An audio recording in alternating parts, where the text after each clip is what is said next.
afternoon guys, so kakatapos ko lang mag-film ng contents na ipopost ko for this week. Sobrang dami. Ganun talaga yung ginagawa ko guys, nag-film ako ng contents isang araw.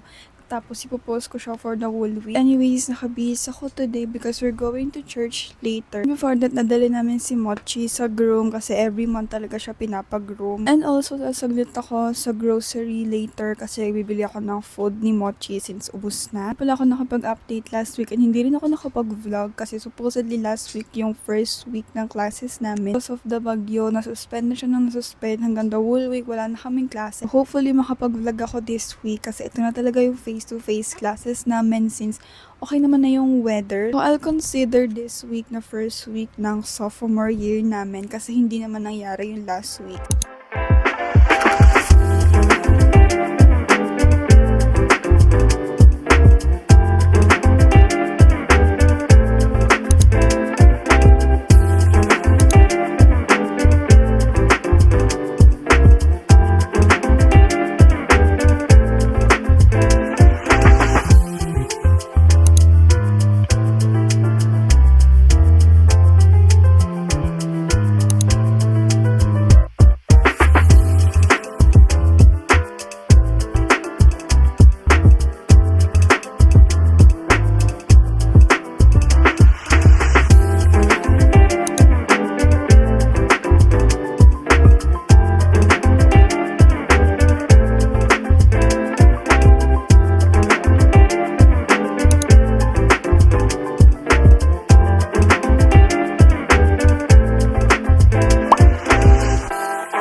Good morning guys, today is Monday, it's currently 10:06 AM and naalis na ako because kailangan kong pumunta ng SM para magpa-picture for my 1x1. Naka-ready na yung mga index cards ko and also yung tape kasi meron kaming mga prof na nanghihingi ng index card with our picture, name, gano'n. Since 1 hour pa bago makuha yung picture na yon kasi syempre di-develop pa yun to. Mag-iikot na lang muna ako sa SM and then siguro kakain or maybe coffee. And ayun yung agenda ko before pumasok.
Hey guys, I just got home and di pa akong tatanggal ng uniform. Anyways, kanina nagkita kami ni Faye doon sa hallway before our first class and may binigay siya sa akin. Let's unbox it.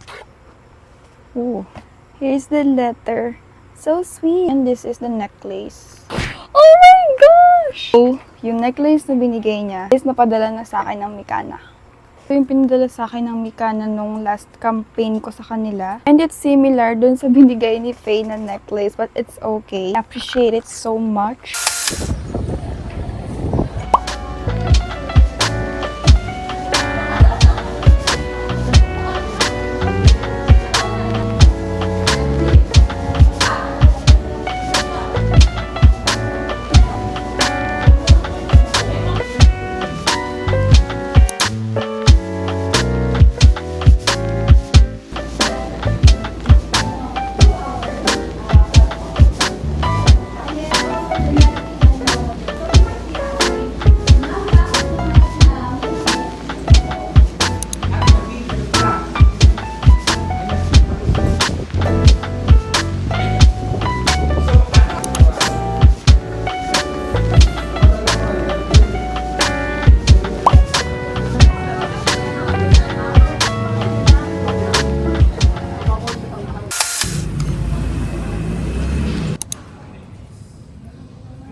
swimming. Anong nakalagay dyan?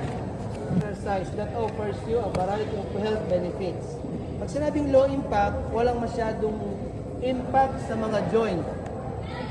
Good morning guys, it's currently 9:48 a.m. Kakauwi ko lang from school. So medyo napagod ako slight doon kasi medyo masama din yung pakaramdam ko now since it's my first day of period. Later on, papasok din ako for my afternoon class. Actually, afternoon and night class na siya. And yeah, bumiyahe lang ako dito pa uwi para lang mag-change ng uniform kasi we're not allowed to wear PE inside the campus. At mga 11:30 pa naman ako aalis. So, magre-review muna ako kasi meron kaming quiz and activity later do sa mga subject. There's an update and I hope kayanin ko today kasi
Good morning guys, today is August 1, it's currently 9:47 a.m. So today mag-grocery kami ni Mommy pero nagre-ready pa siya. Let's open these packages first. First is this package from Naked Clothing PH.